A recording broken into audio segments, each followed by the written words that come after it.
La fille pauvre sauve une dame âgée humiliée, sans savoir qu'il s'agit de la mère du PDG et qu'elle l'autoriserait à l'épouser. Vous comptez payer pour ça, ou vous allez seulement rester planté là?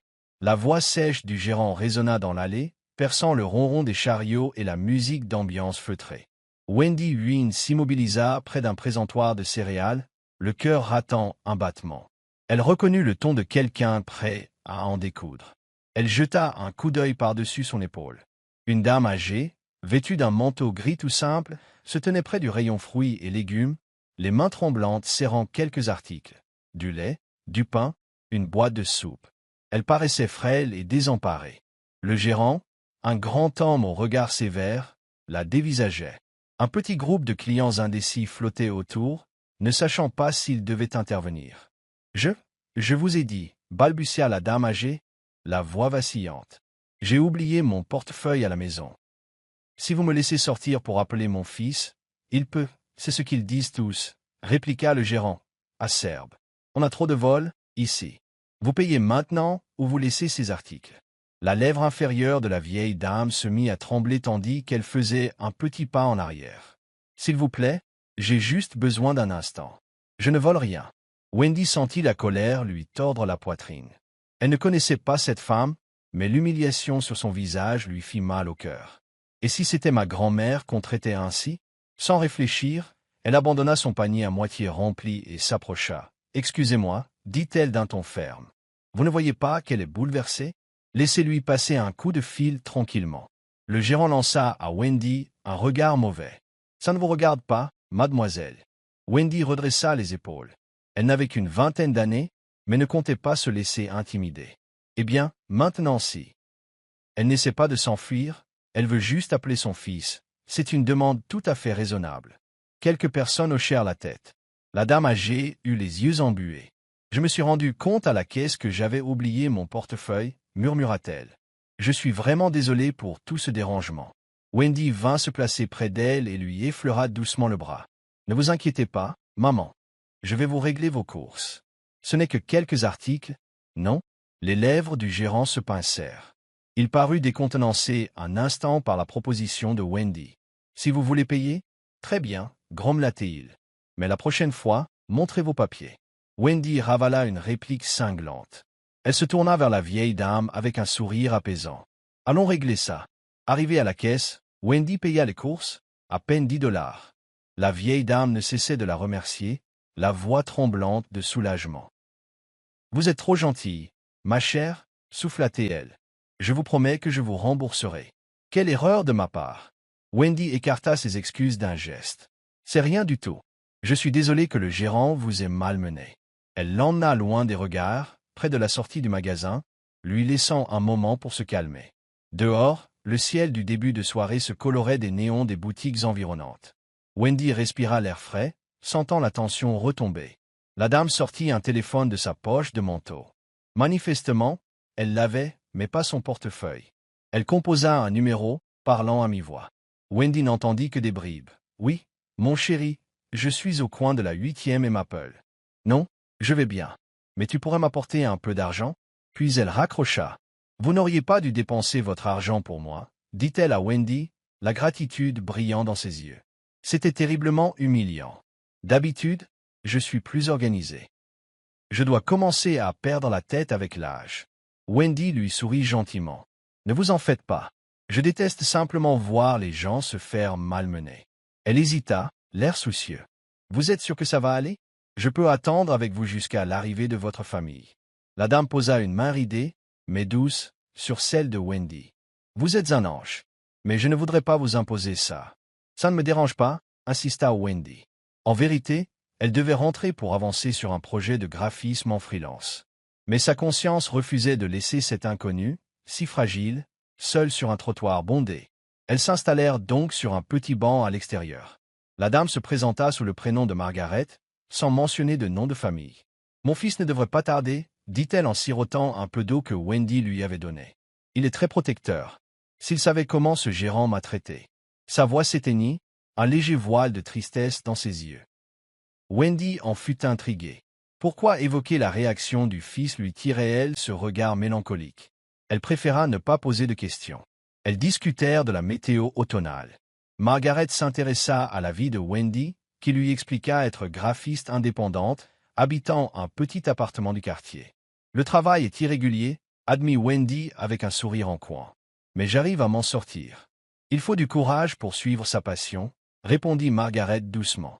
Parfois, on sacrifie une certaine aisance, mais on gagne en créativité. Wendy ressentit une chaleureuse sympathie pour cette inconnue bienveillante. Malgré son trouble, Margaret dégageait une certaine dignité, un calme digne d'une habituée aux bonnes manières. Son manteau était simple, mais son port de tête et sa voix posée lui donnaient une allure de quelqu'un qui avait vécu beaucoup. Une quinzaine de minutes plus tard, une voiture noire et élégante s'arrêta le long du trottoir. Wendy supposa qu'il s'agissait du chauffeur ou du fils de Margaret. Elle l'aida à récupérer ses quelques courses. « Merci encore, ma chère, » dit Margaret, le regard brillant de gratitude. « J'espère qu'on se reverra. Des personnes comme vous sont rares. » Wendy voulut répondre, mais Margaret fut aussitôt installée dans la voiture, et le moteur démarra. Wendy se retrouva seule, portée par un sentiment de satisfaction tranquille et une curiosité naissante sur la vie de cette dame. Elle était loin d'imaginer que cet élan spontané de gentillesse allait bouleverser toute son existence.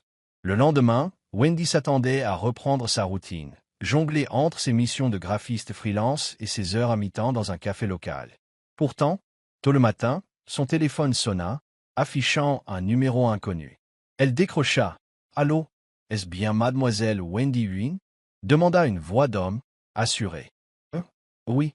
Qui est à l'appareil ?»« Je m'appelle Thomas White, assistant personnel de Madame Margaret Raleigh. Elle souhaiterait vous rencontrer pour un sujet personnel. Pourriez-vous vous joindre à elle pour déjeuner demain, à l'Hôtel Régal, en centre-ville ?» Wendy Silla, Margaret Raleigh. Voilà donc son nom de famille. Elle repensa à la scène humiliante de la veille. « D'accord, » balbutia-t-elle. « Mais pourquoi ? Madame Raleigh tient à vous remercier comme il se doit pour l'aide que vous lui avez apportée hier. Elle espère que vous accepterez son invitation. » Bandi sentit un léger malaise. « D'accord ? Oui, c'est entendu. » Elle fixa son téléphone après avoir pris rendez-vous. Déjeuner à l'Hôtel Régal, cet endroit était prestigieux. Elle n'y avait jamais mis les pieds. Le lendemain après-midi, Wendy prit le bus pour le centre-ville, vêtue d'une blouse et d'une jupe sobre mais soignée. Une boule d'angoisse lui nouait l'estomac en gravissant les marches imposantes de l'Hôtel Régal, un établissement historique où avaient lieu des événements VIP. Elle repéra vite un panneau dans le hall, « Déjeuner privé, Madame Margaret Raleigh ». Un employé aimable la conduisit à une somptueuse salle de restaurant, à l'étage. Margaret se tenait près d'une fenêtre, portant une robe bleu marine simple mais élégante, ses cheveux argentés coiffés avec soin. Elle se tourna vers Wendy qui approchait, son visage s'éclairant d'un sourire chaleureux. « Wendy, ma chère, je suis si heureuse de vous revoir. » Elle ouvrit les bras en signe d'accueil. Bandi se sentit aussitôt soulagée. « Enchantée de vous revoir aussi, Madame Raleigh. » Une pointe de curiosité la picotait. Il doit y avoir plus qu'un simple « merci » derrière ce rendez-vous. À leur table privée, dressée de porcelaine fine, Margaret remplit 2 tasses de thé. « Je voulais vous exprimer ma reconnaissance dans un cadre plus approprié, » dit-elle doucement. « Votre gentillesse, hier, a été inestimable. » Wendy rougit. « Vous savez, je n'ai pas fait grand-chose. »« Mais si, » objecta Margaret, le regard sérieux. « Tant de gens seraient passés leur chemin. Vous avez réagi, sans hésiter. » Elle posa sa main sur celle de Wendy, le temps d'un geste affectueux. « Je tiens à faire quelque chose pour vous, en retour.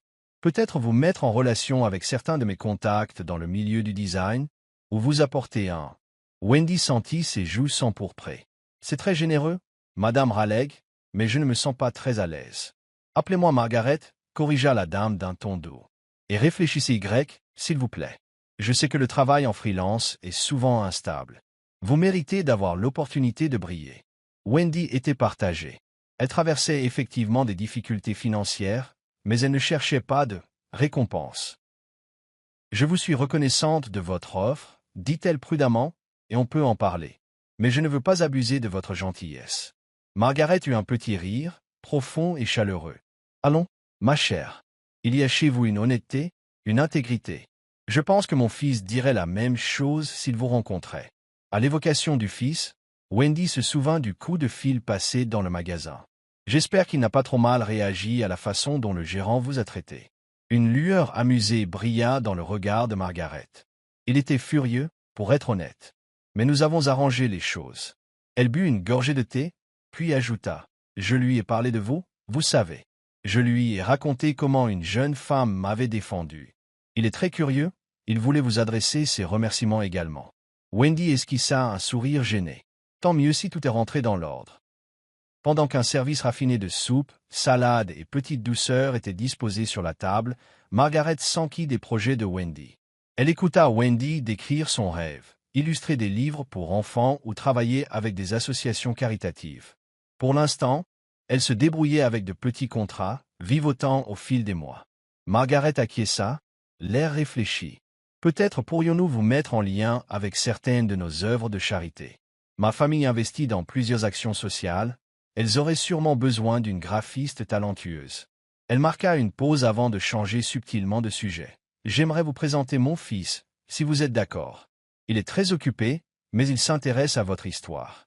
Wendy écarquilla les yeux. Moi? Vous êtes sûr? Margaret arbora un sourire énigmatique. Je pressens que vous vous entendrez bien. Ne vous inquiétez pas, ce n'est qu'un dîner informel. Vous êtes libre ce samedi? Wendy ressentit un drôle de frisson. Le fils de Margaret devait être plus âgé, sûrement un cadre influent. L'idée de le rencontrer l'intimidait et l'intriguait à la fois. D'accord, finit-elle par accepter dans un souffle. Ce serait un honneur. Dans le grand hall de l'hôtel, au moment de se dire au revoir, Margaret glissa une petite enveloppe dans la main de Wendy. Pour rembourser vos courses, et un petit complément, insista-t-elle devant la protestation de Wendy. Prenez-le, ma chère, c'est tout. Servez-vous-en comme vous voudrez. Dans le bus du retour, Wendy serrait l'enveloppe dans son sac, l'esprit en ébullition. Elle avait le sentiment d'avoir été aspirée dans un monde bien plus grand que le sien. Cependant, la chaleur sincère de Margaret la rassurait. C'est peut-être une chance d'avancer et de rendre l'appareil plus tard. Elle était loin d'imaginer à quel point ce futur dîner avec le fils de Margaret allait bouleverser son destin. Le samedi arriva. Wendy se retrouva devant un restaurant italien huppé dont Margaret lui avait envoyé l'adresse. Elle portait une jolie robe rose poudrée, discrète mais flatteuse, ses cheveux remontés en un chignon lâche. Son cœur s'emballa quand elle franchit le seuil. Margaret l'attendait déjà dans le vestibule, élégante dans une blouse impeccable. Elle accueillit Wendy avec une brève étreinte, puis l'emmena dans une salle privée au fond du restaurant. De la musique jazz flottait au-dessus des tables éclairées aux chandelles. « Mon fils ne devrait plus tarder », glissa Margaret. Il avait une réunion, mais il a fini plus tôt. Elles étaient en pleine conversation, un verre d'eau citronnée à la main, quand la porte s'ouvrit sur un homme grand et carré d'épaules. Wendy eut le souffle coupé. Costume sobre mais impeccable, allure pleine d'assurance. Il avait les cheveux bruns coupés courts et des yeux sombres, vifs, empreints de perspicacité. Son regard se posa d'abord sur Margaret, puis sur Wendy. « Maman, dit-il d'une voix basse, teintée d'affection, désolé pour le retard. » Margaret se leva pour l'accueillir chaleureusement, puis se tourna vers Wendy. « Voici mon fils, James Raleigh. James, je te présente Wendy Huyn, la jeune femme qui m'a sauvé l'autre jour. » Wendy se dressa maladroitement. « Enchantée, dit-elle, tendant la main. James la serra doucement, affichant un sourire qui découvrit un léger fausset. « Le plaisir est pour moi. J'ai beaucoup entendu parler de vous. » La chaleur lui monta au visage. Elle jeta un œil à Margaret, qui lui adressa un clin d'œil complice. Elle a donc bien vanté auprès de son fils. Ils prirent place à une table préparée pour 3. Le serveur apparut avec des menus, mais James demanda un instant pour discuter. Son regard se posa sur Wendy. « Ma mère m'a raconté comment vous avez pris sa défense. Je vous en suis très reconnaissant. Elle compte énormément pour moi. » Wendy lâcha un petit rire nerveux. « Tout le monde aurait fait la même chose. »« Pas sûr ?» rétorqua-t-il. « Beaucoup se contentent de regarder. Vous avez agi. C'est révélateur. » Une douce chaleur envahit la poitrine de Wendy devant cette sincérité. Pendant qu'il parcourait la carte, elle l'observait discrètement. Il dégageait un magnétisme tranquille, tout en rappelant la douceur de Margaret. Probablement un grand responsable d'entreprise, vu son aisance. Margaret orienta rapidement la conversation vers le travail de Wendy en graphisme. On cherche justement à rafraîchir l'image de notre fondation caritative, reprit James, curieux. On veut une approche plus humaine, moins aseptisée. Vous seriez intéressé pour en discuter? Le cœur de Wendy fit un bond. Bien sûr, balbutia-t-elle, mêlant excitation et appréhension. Et vous vous occupez de quel genre de projet caritatif? James évoqua la fondation dédiée au développement local, au logement abordable, à la formation professionnelle et aux programmes éducatifs. On veut un branding audacieux, accueillant, qui parle aux gens. Les propositions de notre équipe marketing sont trop banales. Margaret Lanka a Wendy un regard complice. Wendy a un style très personnel, elle pourrait être la collaboratrice idéale. La suite du dîner confirma l'enthousiasme de James. Il proposa, « Vous pourriez passer à mon bureau la semaine prochaine, on brainstormerait ensemble. » Il lui tendit alors sa carte de visite. When he sent it unchock inly sent. Raleigh Enterprises, PDG, James Raleigh. Elle releva un regard incrédule. « Vous êtes PDG » lâcha-t-elle, rougissant aussitôt de sa spontanéité. James esquissa un petit sourire, amusé. « Oui, j'ai repris l'entreprise l'an dernier. Mon père l'avait fondée, mais il est décédé il y a quelques années. J'espère que ça ne vous met pas mal à l'aise. » Wendy secoua la tête vivement. « Non, c'est juste, surprenant. » Elle prit une gorgée d'eau, tentant de se ressaisir. Elle avait sauvé la mère d'un PDG influx. Le ton du dîner redevint chaleureux. Margaret, radieuse, les laissa échanger. Quand le repas s'acheva, James accompagna Wendy à l'extérieur. La ville, baignée de lumière nocturne, se reflétait dans les flaques sur le trottoir. D'un air légèrement gêné, James demanda « Alors, pour notre séance de brainstorming, ça vous irait mardi matin ?» Elle hocha la tête, tout émue. « Parfait. » Son regard s'attarda sur elle. « Et, merci encore pour ce que vous avez fait pour ma mère.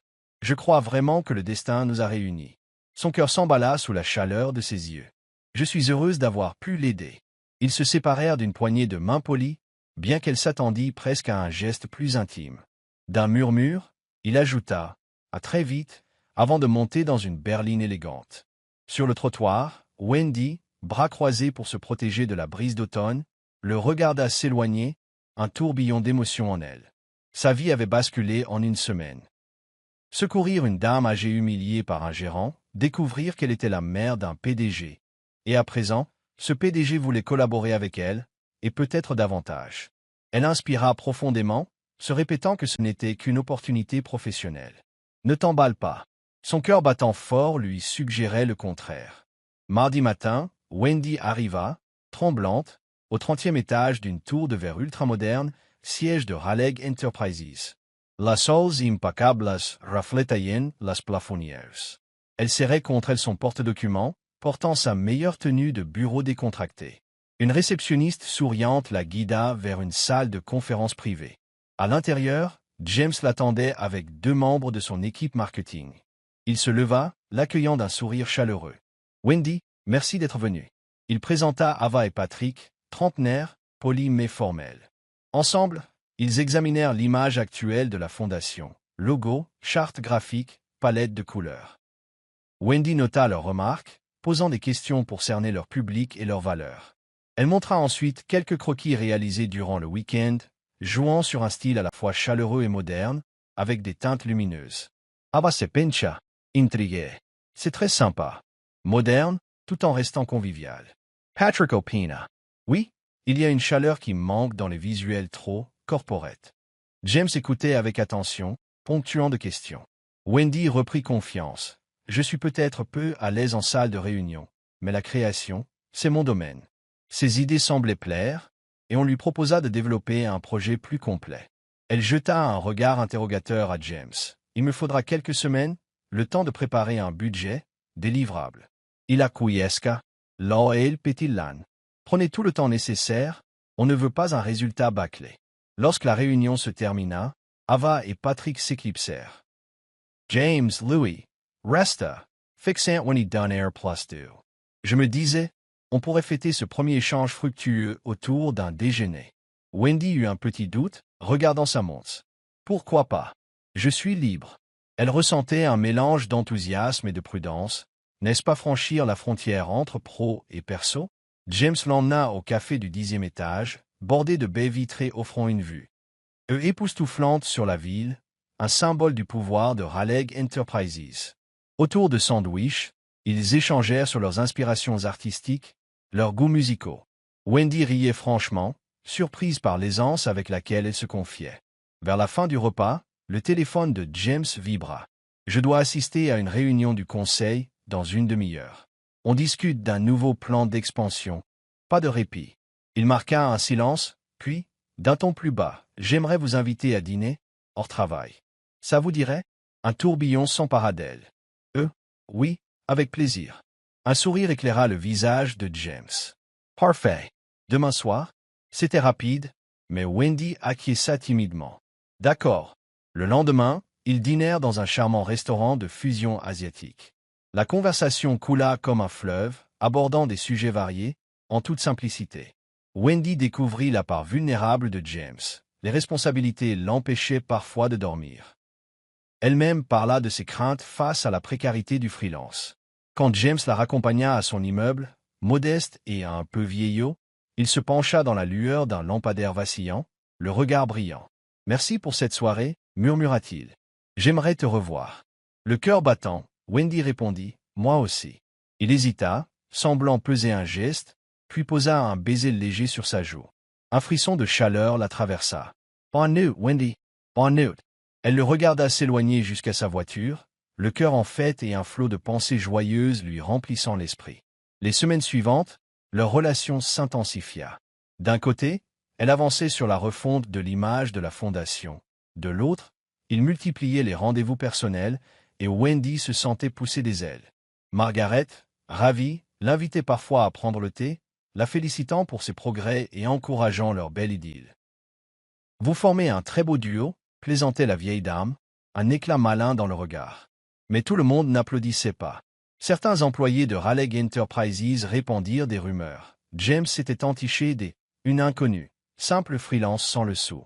Des commérages la traitèrent de profiteuse, tirant avantage de la gratitude de la mère du PDG.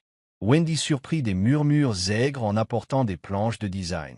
Comment cette fille lambda a-t-elle décroché ce contrat? Elle doit être spéciale aux yeux du patron. Ses piques la blessaient. Elle craignait que ses critiques soient fondées, redoutant qu'on la voie comme une profiteuse. Un après-midi, elle croisa un membre du conseil d'administration qui lui lança « Moqueur, tiens, la petite nouvelle du patron ?» Avant de passer son chemin, hilar. Le soir même, Wendy, bouleversée, aborda le sujet avec James dans son grand salon. Les larmes aux yeux, elle confia les propos qu'elle avait entendus. « Je ne veux pas que ta réputation en souffre ou qu'on te tourne en dérision par ma faute. Peut-être qu'on devrait ralentir. » James serra l'amtsoïra. « Absolument pas, » dit-il catégorique. « Notre histoire ne regarde personne. Si le conseil ou mes employés ne voient pas ton talent, c'est qu'ils sont aveugles. » Wendy, la voix tremblante, tenta d'argumenter. « Tu dois aussi penser à ton image. Tu es. » Il la coupa d'une main douce posée sur sa joue. « Je suis fier d'être avec toi. On surmontera ça. Fais-moi confiance. » Elle sentit une chaleur rassurante se répandre en elle. Elle songea à la dignité calme de Margaret, qu'il avait sans doute héritée. L'enlaçant, elle murmura « Je te fais confiance. » Au cours du mois suivant, la proposition de Wendy pour le rebranding de la fondation remporta un franc succès auprès des donateurs et de certains membres du conseil qui, auparavant, persiflaient. Les résultats parlèrent plus fort que les rumeurs, et l'hostilité se dissipa. James, fier comme un coq, jubilait lorsque quelqu'un louait son travail. Margaret plaisantait en disant qu'ils allaient former le visage philanthropique de Raleigh Enterprises. Au milieu de cet accomplissement professionnel, le lien entre Wendy et James devint plus profond. Ils passaient leur week-end à visiter des galeries d'art, à se promener dans des parcs, à cuisiner dans la modeste cuisine de Wendy. James affirmait aimer l'authenticité de son petit chez elle, loin du protocole constant de sa vie de PDG.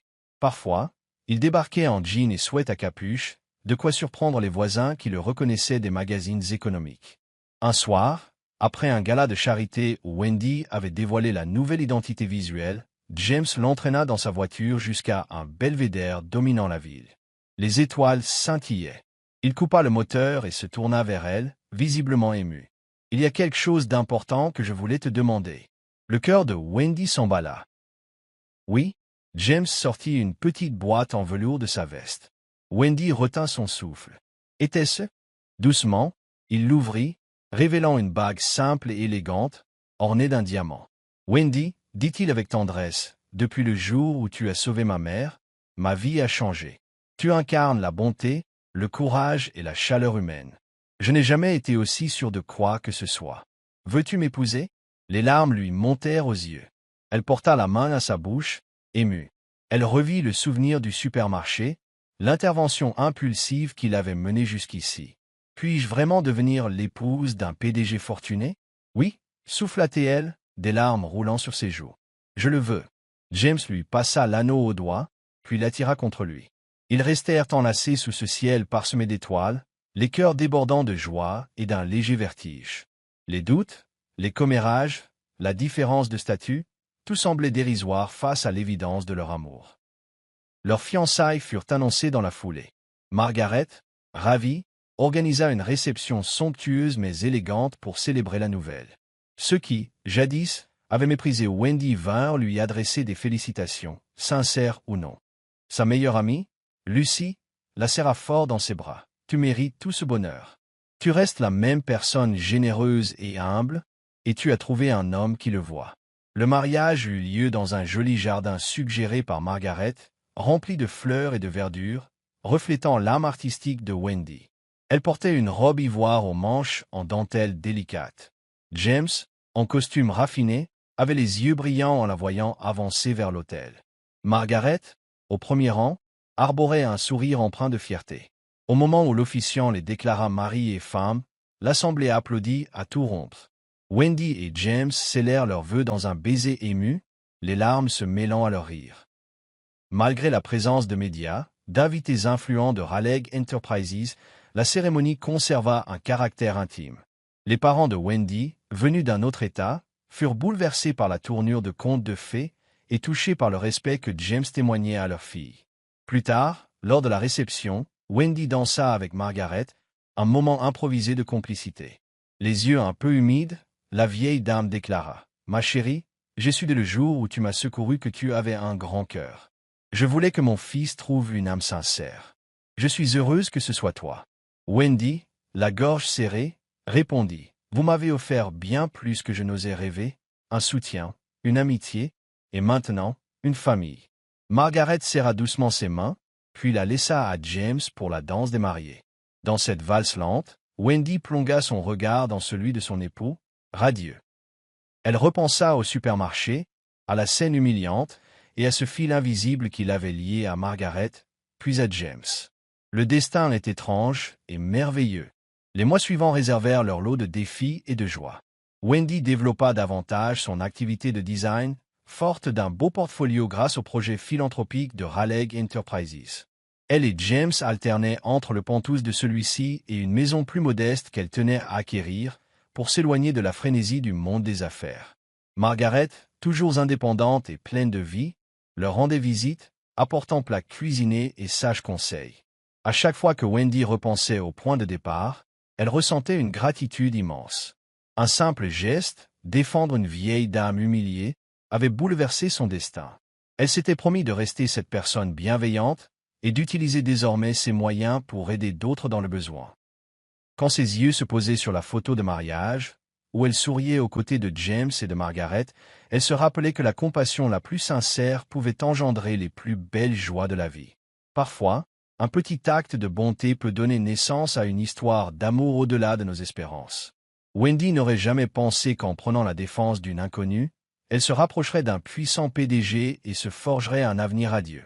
Mais le destin se niche souvent dans des moments modestes, prouvant que l'empathie et le courage nous apportent des bénédictions insoupçonnées.